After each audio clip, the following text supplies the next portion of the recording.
सबसे पहले ये पूछते हैं जाति क्या है, तुम्हारी जाति क्या है बताओ, तुम्हारी जाति क्या है बताओ। उस समय सब कुछ सही है और सरकार पूछ ली कि तुम्हारा नाम क्या है बताओ, तो इनको प्रॉब्लम हो गया। क्या हिंदुस्तान में हमें राइट टू फूड का अधिकार है या नहीं? क्या हमें राइट टू रिलीजन का अधिकार है नहीं है? राइट टू फेथ का अधिकार है या नहीं? हिंदू सभ्यता में, हिंदू के कार्य प्रणाली में, हिंदू जीवन में शुद्धता का महत्व रखा जाता है। यहाँ तक कि छठ जब होता है हमारे यहाँ, तो हम गेहूं में मटका टूल में आ जाए, कोई कण ना आ जाए, उसकी भी घर में सफाई करते हैं। यहाँ तक कि भोजन बनाने वाले को भी नहा करके भोजन बनाना पड़ता है, चाहे विवाह हो, चाहे संस्कार हो, मृत्यु के संस्कार हो, अंतिम संस्कार चल रहे हो, तब भी शुद्धता ही पहचान जहाँ पर हो। क्या हमें ये जानने का अधिकार नहीं है?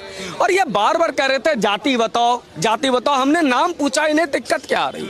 और सुप्रीम कोर्ट से ये बात सबसे ज्यादा हास्यास्पद लगता है कि सुप्रीम कोर्ट के जजों की नियुक्तियां किस आधार पर हो रही है। मैं सीधा आरोप लगाता हूं, एक केस चला, एक पार्टी आके खड़ा हुआ, एक पार्टी आके खड़ा हुआ, उसने अपना पक्ष रखा।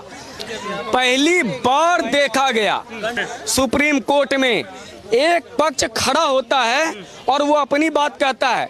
जज पूछ रहे हैं दूसरा पक्ष कहाँ है, बोलता है दूसरा पक्ष नहीं है। बोला ठीक है, आदेश दे दो, इंतरिम आदेश दे दो। अरे आपने सुप्रीम कोर्ट में आज तक ये होता रहा है कि दूसरा पक्ष अगर नहीं आता है तो नोटिस इशू किया जाता है कि भैया नोटिस इशू करो, उसका पक्ष आएगा फिर हम फैसला देंगे। आपने ना सुना ना कहा, और जब सावन शुरू हो चुका था उसके बाद आपने अंतरिम आदेश कैसे दे दिया, अंतरिम रोक कैसे लगा दिया? क्या इस देश का सुप्रीम कोर्ट भी विचारधारा को देखकर, और मैं आज प्रश्न करता हूं, इस देश में गरीब गुरबा, समाजवाद, फलाना ढिकाना सबकी बात होती है, लोकतंत्र की बात होती है। आज गरीब हजारों गरीब, लाखों गरीब ने करोड़ों गरीब खड़े हैं माइलॉट के सामने, भाईता मुझे 1.5 दे दो, मुझे 1.5 दे दो। लेकिन इस कोर्ट में सिर्फ तारीख मिलता है। लेकिन क्या वजह है कि बार बार एक पैटर्न दिखता है कि एक तरह का केस, एक तरह के वकील और एक तरह के एप्लीकेंट खड़े हो जाते हैं और उनको तुरंत डेट भी मिल जाता है, सुनवाई भी हो जाती है, फैसला भी सुप्रीम कोर्ट दे देता है। मतलब ये पहली बार देख रहे हैं कि एक पक्ष को आपने सुना, दूसरे का सुना नहीं, और आपने इंटरिम आदेश दिया कैसे?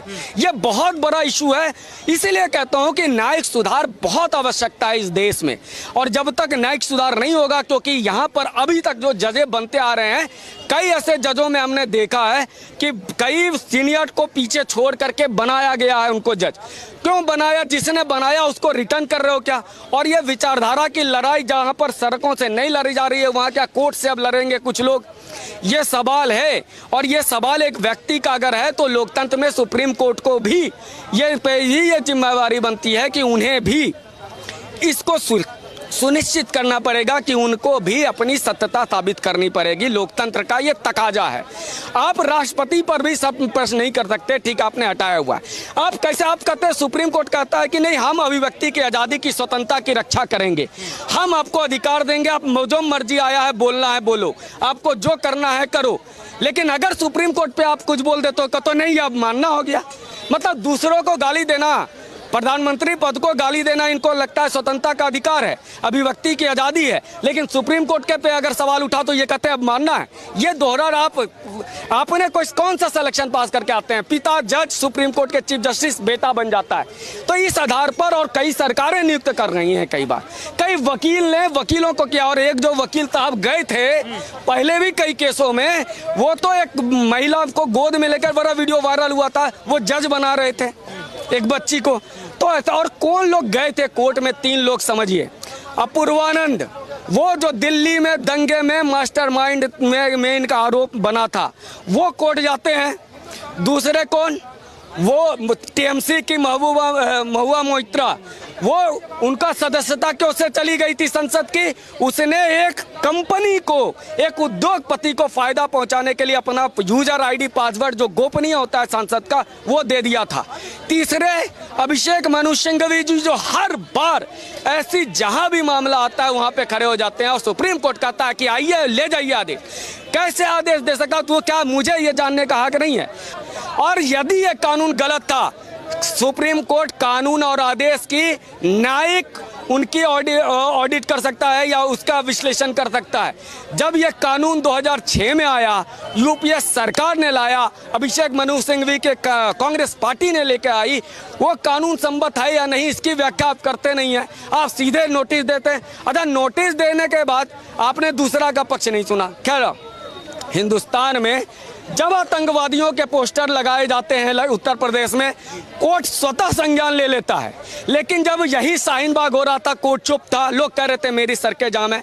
जब किसान आंदोलन में सड़कें जाम थी तो यह सुप्रीम कोर्ट चुप था। जब सब कुछ खत्म हो गया फिर सुप्रीम कोर्ट ने टिप्पणी दी, नहीं नहीं, लोकतंत्र की रक्षा होनी चाहिए, सड़कों का ख्याल रखना चाहिए। यह सुप्रीम कोर्ट उस समय मौन हो जाता है और उस समय वोकल हो जाता है। नुपुर शर्मा के केस में भी देख लिया, सारे बहाने। अगर नुपुर शर्मा गलत थी, आपने कहा कि सब कुछ तुम्हारे कारण होता, सजा दे देते, सजा नहीं दिया, सिर्फ तुमने टिप्पणी की। ये क्यों ऐसी टिप्पणियां बार बार होकर के देश की जनता में अविश्वास पैदा कर रहे हैं सुप्रीम कोर्ट। और ऐसा हुआ यदि तो इस देश में सुप्रीम कोर्ट का पे प्रति जो विश्वास है वो खत्म हो जाएगा लोकतंत्र में। क्योंकि हमने समाज में, लेखकों ने, सिनेमा वालों ने, हमने नेताओं पर विश्वास खत्म करवा दिया। इनकी नेताओं के कारण ही नेताओं पे विश्वास जनता का खत्म हुआ। जो शासन व्यवस्था थी, पुलिस और डर, उन्होंने अपने कारणों से अपने प्रति विश्वास खत्म किया। क्या इस देश का सुप्रीम कोर्ट ये चाहता है कि उनके प्रति भी विश्वास का अविश्वास का पैदा हो? इसलिए ये नैतिक जिम्मेवारी बनती थी और लीगल तकाजा भी यही कहता है कि दूसरे पक्ष को सुने हुए आपको नोटिस और प्रतिबंध लगाने की क्या आवश्यकता थी। इसका मतलब क्या हिंदुओं को अब यह देश छोड़ करके जाना पड़ेगा? क्या हिंदुओं को यह हक नहीं है? अच्छा, जज साहब एक बात बड़ी घृणास्पद टिप्पणी किया है, कितने कि मैं गया केरल में, हिंदू का होटल गंदा था, मुसलमान का होटल साफ था, मैंने खाना खा लिया। अरे तुम कौन हो तो यार, तुम तय करोगे क्या? एक व्यक्ति तय करेगा कि मैं फलाने के यहाँ, मैं जयपाल के यहाँ खाना अच्छा लगता है, तो मेरा ये व्यक्तिगत निर्णय है ना। आप संवैधानिक पद पर बैठे हुए, आप सुप्रीम कोर्ट के जज, आप कैसे ये बातें टिप्पणियां कर सकते हैं? आप क्या बताना चाहते हो कि सब लोग जाओ मुस्लिम होटल या हिंदू होटल मत जाओ? यह समाज में जो विद्वेष फैला रहा था, ये सुप्रीम कोर्ट के जज फैला रहे थे और ये कहने में कोई आपत्ति नहीं होनी चाहिए। अरे बहुत हो गया सम्मान, टैक्स का पैसा देता है हिंदुस्तान के बच्चे, न्याय के लिए लड़ रहे हैं हिंदुस्तानी, गरीब साला कोर्ट के सामने खड़ा है। ये जज सब गर्मी छुट्टी मनाएंगे, ये जज जाएंगे आलीशान बिल्डिंग में रहेंगे, जो मनमाना फैसला होगा ये सहेगा क्या लोकतंत्र? किस लोकतंत्र में ऐसा होता है कि बाप बेटा को जज बना रहा है, वकीलों का लॉबी वकील को, और ये इंट्रोडक्शन कराते थे अपने बच्चों को, ये देखो ये आने वाला जज है। ये मजाक चलेगा हिंदुस्तान में क्या? जब भी आतंकवादियों के रात में 4 बजे कोर्ट खुल जाता है और इतने लोग मरे रहते हैं। यही अभिमुक्तेश्वरानंद जो शंकराचार्य जिनको बताया जा रहा है कांग्रेसाचार्य को, इनको शंकराचार्य न बनाने पे 2022 से रोक लगा के रखा हुआ है सुप्रीम कोर्ट ने। जो पिटिशनर हैं, जो केस लेके गए थे कि शंकराचार्य नहीं बनाना चाहिए अभिमुक्तेश्वरानंद को, जिसमें कोर्ट ने रोक लगाई है 2022 में, आज 2 वर्षों से वो कह रहे हैं सुप्रीम कोर्ट मुझे नहीं दे रहा है टाइम। उस तरफ तो आप नहीं दे रहे हैं क्योंकि वो कांग्रेस की प्रवक्ता ही कर रहे हैं अभिमुक्तेश्वरानंद, इसीलिए आपको बड़ा मजा आ रहा है। आप 2 वर्षों से उसको कोई भी नहीं दे रहे हैं डेट। लेकिन दूसरी तरफ यहाँ पर आज पिटिशनर, आखिर अभिषेक मनु सिंघवी, कपिल सिब्बल के चेहरे में क्या है कि सुप्रीम कोर्ट तुरंत खड़ा हो जाता है सुनने को और एक तरफा सुन के आदेश दे देता है। प्रश्न जानने का विषय है, या मानना तला लोकतंत्र में टैक्स देगा जनता, कोर्ट के सामने खड़ा हम रहेंगे और ये कहेंगे हमारी हम मानना मत करो, कौन करेंगे? ये मजाक चल रहा है क्या? सुप्रीम कोर्ट के बहाने से इन लोगों ने क्या गंद फैला के रखा हुआ है? कांग्रेस को जीवित रखने वाली अगर कोई पार्टी है तो यही। इसलिए मुझे समझ में नहीं आ रहा है कि आखिर इस ऐसे प्रतिबंध पर उत्तर प्रदेश सरकार एक बार में बोले, और मैं कहता हूं कि बोले उत्तराखंड, योगी आदित्यनाथ जी आज आपके भी हिंदुत्व की परीक्षा, एक लाइन में बोलो कि लॉ एंड ऑर्डर बिगड़ेगा तो क्या ये जस्टिस जाएंगे ठीक करने? पिछले बार मुजफ्फरनगर में जब झगड़ा हुआ तो क्या ये जस्टिस बचाने गए? नहीं, तो लॉ एंड ऑर्डर संभालना सरकार का दायित्व है। ममता बनर्जी ने नहीं मानी थी ना, मायावती जी ने नहीं मानी थी ना पार्क वाले मामले में। योगी आदित्यनाथ जी और धामी जी कह दे कि नहीं, लॉ एंड ऑर्डर हमारी संभालने की बात है, कोर्ट थोड़ी ना संभालने आएगा। झगड़ा हो जाएगा तो कोर्ट संभालने आएगा क्या? अगर कांवरिया जा रहे हैं, मारपीट हो जाए, कोर्ट संभालने आएगा क्या? और इनके आदेश का असर देखो, कल ही रामपुर में या उत्तर प्रदेश में कंवरियों पे हमला हो गया। मनोबल बढ़ा रहे हैं ये लोग। इसलिए मैं कहता हूं योगी जी से, मैं कहता हूं धामी जी से और मध्य प्रदेश के मुख्यमंत्री जी से, ठेंगे पे लो इनको और कहो कि लॉ एंड ऑर्डर संभालना सरकार की जिम्मेवारी है, आपके आदेश को नहीं मानेंगे। तो मतलब सरकार अध्यादेश ला सकती है इसको लेकर, अगर 26 तारीख को जो सुनवाई हो रही है तो क्या लग रहा है लाना चाहिए? अध्यादेश लाने की जरूरत नहीं, सीधा ऐसा कह दे कि लॉ एंड ऑर्डर की समस्या हमको संभालना है। हम ये चाहते हैं कि हम ये आदेश नहीं मानेंगे। लेकिन कुछ विपक्षी नेता हैं कह रहे हैं कि ये बांटने का काम कर रही है सरकार, हिंदू नेम प्लेट लगाने से भाईचारा खत्म होगा। मैंने तुम्हारा नाम पूछ लिया तो तुम्हें तकलीफ क्यों हुई? मैंने तुमसे पूछ लिया कि आपका नाम क्या, आप तो कह रहे थे बताओ जाति। और इनका जो घोषणा पत्र था कांग्रेस पार्टी का, ये क्या कह रहे थे कांग्रेस पार्टी वाले, हम अल्पसंख्यक विशेषकर मुसलमानों को संसाधनों में पहला अधिकार देंगे। पहला अधिकार किसी को मिल गया, पीछे जो रह गया उसमें विद्वेष नहीं फैला, विद्वेष तब भी फैला।